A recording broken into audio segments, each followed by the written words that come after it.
Welcome to the Robcast. This is a show about Oakville, the people that work, live, and do business here. Really excited today with our special guest. We have Heidi Schofield, who is the owner, operator, and director of the Oakville Academy for the Arts. It's the Robcast podcast. He's with you for the next hour or 20 minutes. Who knows? Let's see how it goes. Here he is. It's Rob Raham.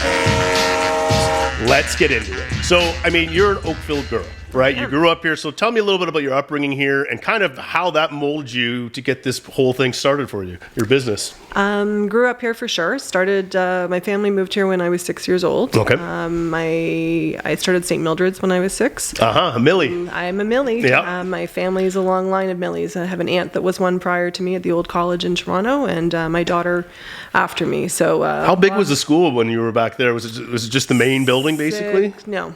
They did a renovation, actually, my graduating year, but there's about 600 students back Okay, in those days, yeah. so. A lot bigger today, but Yes. So you're a Millie.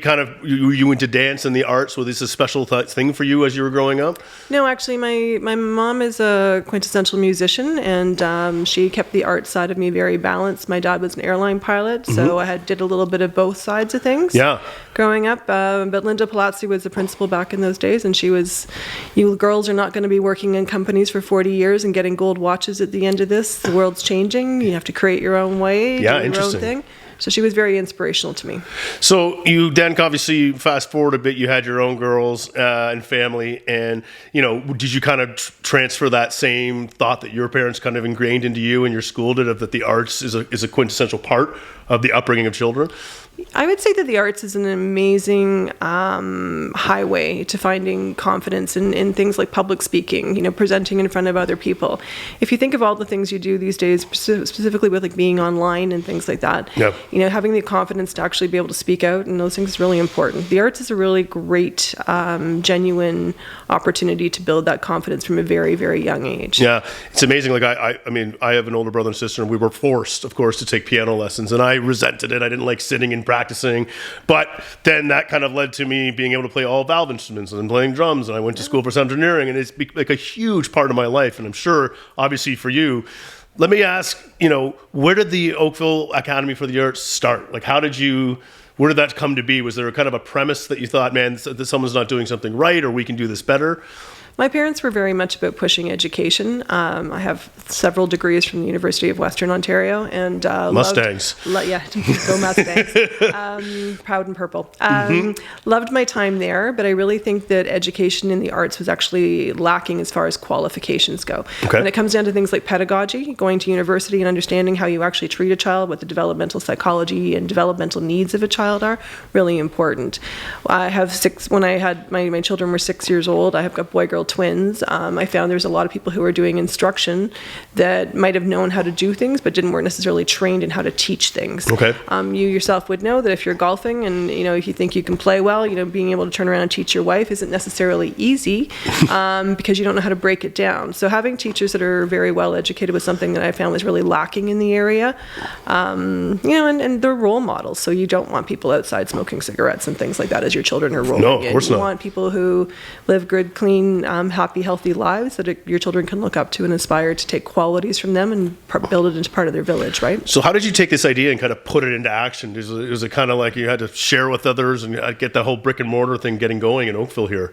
I've always been entrepreneurial, going back to my Linda Palazzi days at St. Mildred's. If I could sell chocolate-covered croissants, I did that. If I could sell cans of pop, back when Diet Coke was new, I would do those things. We were very much about being led at that point in our journey to try things. Yeah. My parents would tell you I used to run camps off of my driveway and destroy all of their intricate the interlock on the flagstone. Yeah. We had one of those. Resin and things like that on those things. My dad would be chipping it off with something and cursing me a little bit. But I've always been entrepreneurial in spirit. When I found out, I just couldn't find things for my own children. Again, having boy-girl twins, where I would want my son to maybe do guitar lessons and my daughter who wanted to do ballet. it meant driving to all these different places that were tucked away in like commercial zones or industrial zones. And as a parent, if you have an hour to yourself to be able to grocery shop or any of those things, I just felt that moving something that would be able to offer a variety of the arts under one roof, kind of like the Home Depot, if you will, of artistic excellence, right? Yeah. Gives you the opportunity to have your children do different things under one space. It gives you an opportunity to have access to go use your time wisely as an adult. So if you need to go do some grocery shopping or get your skates sharpened or, prepare. I'm one of those. I mean, we're driving north up to Milton to a dome, and it's in the middle of nowhere. Right. So, I mean, I didn't even think about that. But obviously, probably as other entrepreneurs are looking at it, I mean, typically the rental price is cheaper in those industrial 100%. Commercial areas, right? So, but you kind of thought that this was so important that you wanted this space was the right space for you guys. Right. We have 83 different teachers that are all excellently qualified. 83. Wow. That teach a variety of different things. There's no square. That's more than most schools have. Right. Yeah. There's no square peg round hole thing though. So if you teach ballet and you're used to working with 16-year-olds and that's the level that you excel at from a teaching example. Yeah.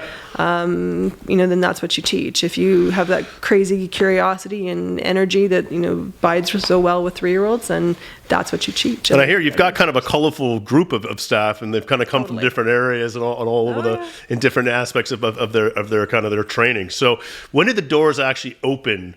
When did you start? 2003 was our first year. We did registration in what used to be the old Canadian Tire at 1011 Upper Middle. Okay, yeah. And it was completely stripped out center. We did registration in that area. We were supposed to open the first week of September. Actually, one of my longest standing instructors, Karen Takas, did his first lessons in my living room because we weren't quite ready. Yep. We opened on September 25th that year, and 22 years almost later, here we are. So you're right on the corner of 8th Line and Upper Middle, and you can see the big sign up front, but it's kind of misleading. If you actually go into that space, it is huge back there. We do. We have almost 20,000 square feet. Yeah. It's a really beautiful facility. Long before COVID ever happened, I've been a cleanliness freak from day one, just as a parent and human. My mother, thank you. Yep. But it's just one of those things where it's a beautiful space. It's well lit. It's very well kept. And like I said, it's a really professional environment for children to come and learn of all different varieties of things. So what's the roster of students that you have in there? How much, you started with how many, and now what has it grown into? Our very first year, we had 672 students. Your first year you had that many students? Yep. Wow. So you saw a need, and it came. It came. Yep. We are sitting around 2,300 students that we see weekly. Unbelievable. Love what we do, and I think that bears true, right? For all the people watching out there and the entrepreneurs, we've had a number of people on the show that are kind of switching between the brick and mortar and moving into the more online basis for costs and things. What have been some of the challenges for you as that kind of location for you? Well, I would say that one thing that's always going to keep our industry, I think, alive and well is children genuinely benefit from being in front of teachers. We all learned during COVID. We were closed for 17 out of 24 months, which was horrible. Mm-hmm. We watched children suffer so much during that period of time, and children coming back, it's taken some children years to readjust. If you had a 2-year-old or 3-year-old during that time, there was no socialization. There was no learning about even things like commerce, right? Because you weren't going to the grocery store with your mom or dad. Yep. You didn't see anyone paying for things. So what we've really learned is how important, being in the room with the children are, and being present in that room. And when it comes down to how we teach and those things, I think it's really important to make sure that you're always there. We've been at that same location and expanded in that same location twice within the 22 years that we've been there. Love being part of this community. Situated in North Oakville with all the growth we have north of us, and along Dundas has been great. Yep. I do think that was a great thought, on our original schematic for what we were going to do. But I think that there are going to be businesses that come and go, but there's still things people want to see, touch, and feel. Yeah, I totally agree. And I think that particularly on the service side of the industry thing, and particularly when it comes down to children, you don't want them living off their screen. Right? No, exactly. I feel very strongly as a parent and someone who. And it's a constant battle. It's a constant battle. Huge battle. Yep. But we have storybooks in our front foyer because I think there's merit if you're waiting with another child to sit and read a story. Yeah, right. Have them learn to do that too. But so many of us are handing our phones off to little children, 2-year-olds, right? Yeah. And they just don't have that opportunity to to be able to talk and communicate with another adult and be polite and make eye contact. And those are things that when it comes down to your first interview and those things, whether you're doing that online eventually or you're doing that in person, I think that it's really important that the sooner you start to learn those things grassroots, it's really important. Yeah. I mean, obviously being closed for 17 out of 24 months creates havoc. I mean, keeping on your staff or not. And I mean, this is a place where people come and they couldn't come at that time. So was there something you did after to kind of pivot into, when you went back in and we kind of opened the doors again? Or did you just maintain the same approach and we were just able to get back to business? No, I actually feel like in our particular industry, and I think for a lot of teachers overall, I mean, it was an exhausting process trying to be online and trying to keep children engaged online, right? Which I think is the bigger lesson for when it comes down to working with youth, right? That you can't keep them engaged online. They need to be in person, which is why I think going back to parenting, it's really important that parents are engaged personally, yes. Right? But no, I think actually just what it took is a ton more love and a ton more concentration and maybe even a little revamping of our skill sets to make sure that we're helping children who are super, super shy because they haven't been out of the house, right? Right. Who haven't had contact with other adults. And we do live in a community where you need to be, careful with your children. And I think we live in a world where you need to be careful with your children. But it does take a village to raise a child. And having, teachers that you can trust and other people who can be good role models for your children. And sometimes even communicate with them when you're having a rough time at home. Right. I mean, when we turn to parents and say, like, your 16-year-old is a dream, right? They're like, my child, right? Because all they're dealing with is like, you didn't make your bed, you haven't done your homework, you haven't whatever. But when your child comes across and is able to be social and communicative and polite and, elevate themselves into like a role model position from existing in a community where they've grown up in, it really gives them another sort of another lead in life to, a different level themselves, right? So tell me a little bit more about, what kind of separates you. There's a number of dance studios, but it seems to me like they don't have the kind of all in-house, the different pillars of music, the arts and dance. And so what kind of separates? Tell me about some of the programs that you guys offer. We do a number of things. We start as early as 18 months. In the school, we have preschool JK, SK program. We have opted out of the $10 a day daycare thing that's been set forth with the government. I don't like the idea of being controlled and told what we can do and what we can feed the children and how much I can pay my staff. I think it's really important to, if you do good work, to be rewarded for doing good work. Right. I think that premise radiates to all of our other programs. So when it comes to music, we teach, just about every instrument under the sun. Those lessons are done privately. There's lots of schools that do group music lessons. They don't work. No. Statistically, children don't make it through 2 or 3 years beyond that. Right. So the private one-on-one session, again, going back to growing a child, having them learn, in that situation, is a great opportunity. Our group music classes are generally for students who actually already gotten to a certain level, and then they'll do things like violin or, some garage band kind of style. Sure, things like that.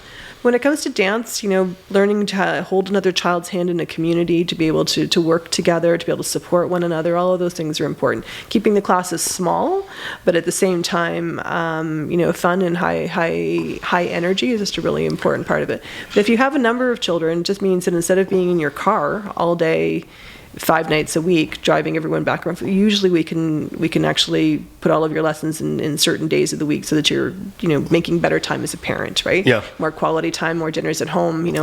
My children are 29 years old now, and I would tell you every dinner that you have at your table at home together without the phones is going to be one of those things that you're going to look back on and you'll have great memories from those days. Having that conversation, like, how was your day? Yeah, I couldn't agree more with you, Heidi. Now, what makes you most proud when you stand back and look at what you've created? What are you most proud of?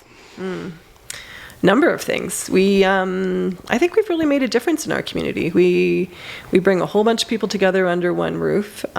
We definitely build children's confidence, which, regardless of whether they become, a professional dancer or singer or anything, most of our students graduate and go on to top-end programs at different universities, but not specifically to the arts.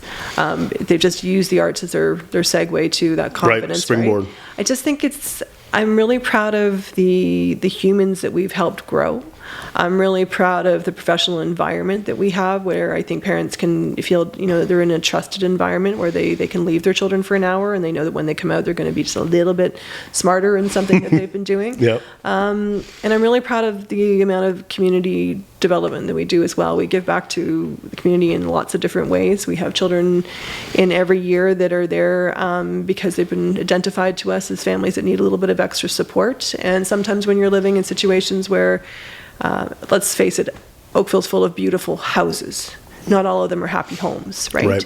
And sometimes having children who are struggling with things or, had some tragic losses in their lives, having them come in gratis to be able to build those skills and have those same, opportunities is really important. Yeah. I'm heavily involved with the Pinball Clemens Foundation, where, we see students into university and then out of university to their first position. I'm very much about giving back to the community, and I think that's something that the school overall has done in spades over the 22 years we've been doing this. I mean, it's all amazing, the things that you've accomplished. Where do you see your academy? Do you see it continue to grow, or what do you see in the future for your academy? I love what we do. I think there's always room to do some new things and morph. We started an after-school program years back, maybe 5 or 6 years ago now, where children can come after school and they can do their dance, they can do their music classes, they can do those things. So as a parent, when you pull in at 6 o'clock to pick up your child, they're already in a happy place. They've already accomplished 2 or 3 of the things you want to provide for them as a family, right? And then at the same time, you're not going to be running around all Saturday or whatever, or you have more time to go and do the other things invested as a family.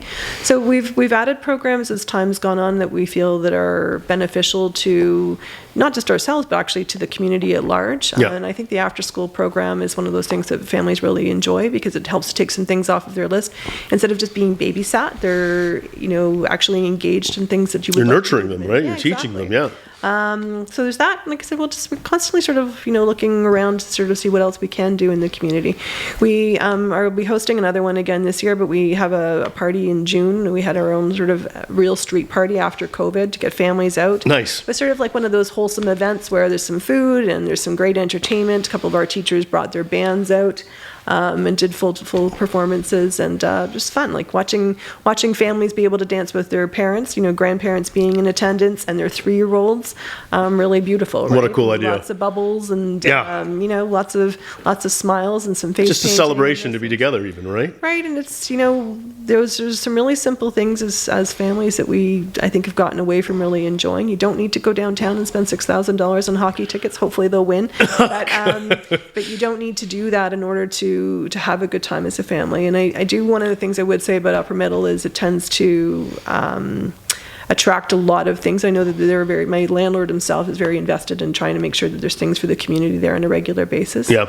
And I hope that they'll be able to grow more of that, but I know that we do our part to make sure that we're part of that. So again, we'll be doing that this June and can't wait for that. There's something special I've heard about that you do for your grads at the end of year. Can you tell us a little bit about that process for you? Certainly. So at the end of our year, we have 33 different recitals. We have music recitals. We have 33. 33. Wow. Yeah, not for the faint of heart. June's really busy.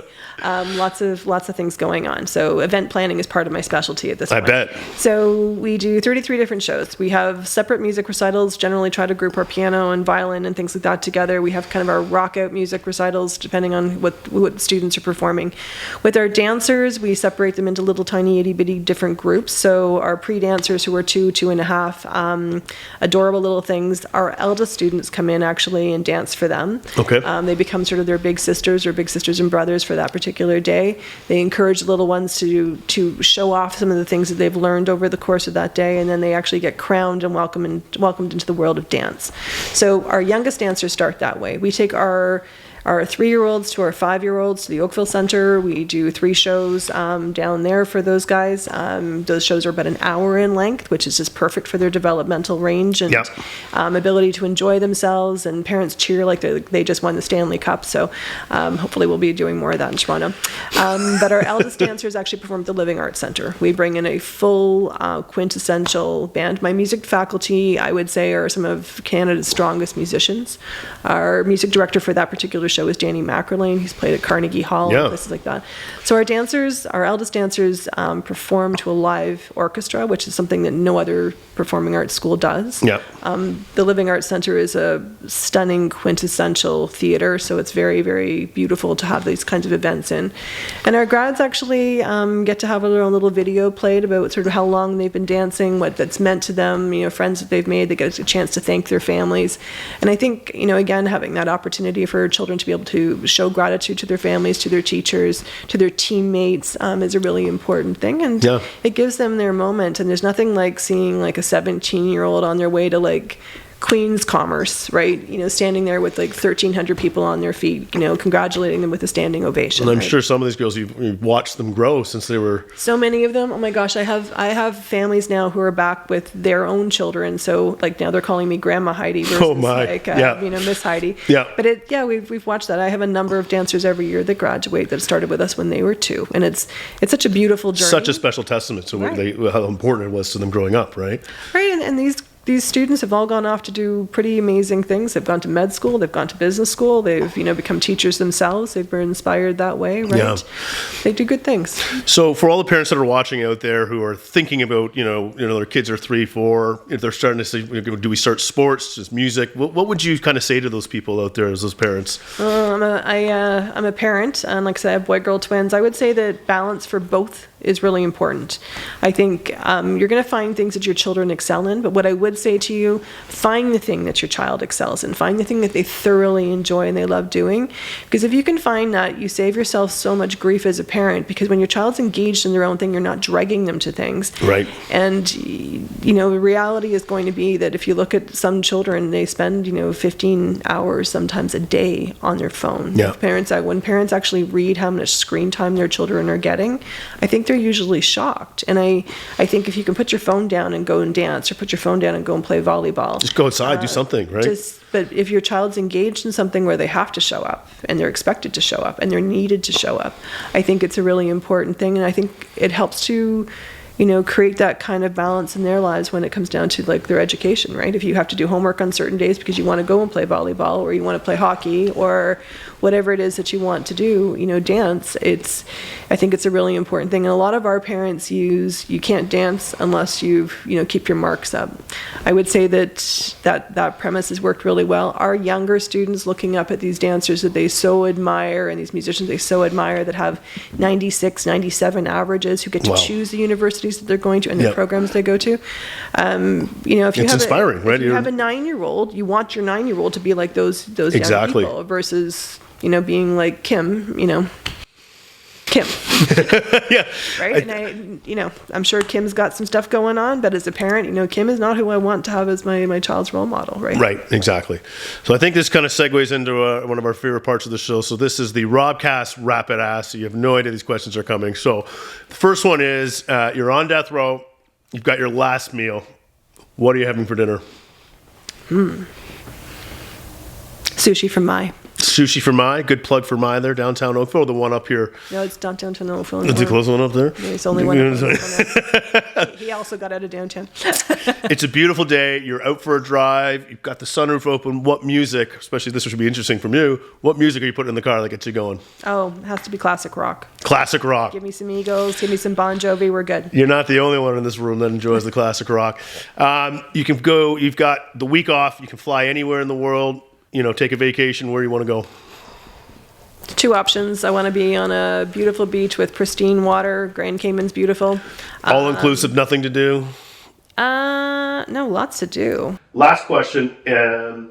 If there's one person that's either dead or alive that you could sit down and have dinner with, who's that person?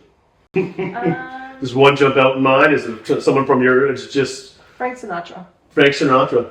And what I love about him is not only was he a great musician, but he was great at telling stories through music, and he was a great entertainer, right? He was really about making people feel comfortable. One of the best, right? And I just think that whole joie de vivre about you come to me and I'll make you feel good. Yeah. Thing, right? Yeah. Well, listen, I really appreciate you being here today. I've enjoyed this conversation. Thank you all for watching, and stay tuned for another episode of the Robcast.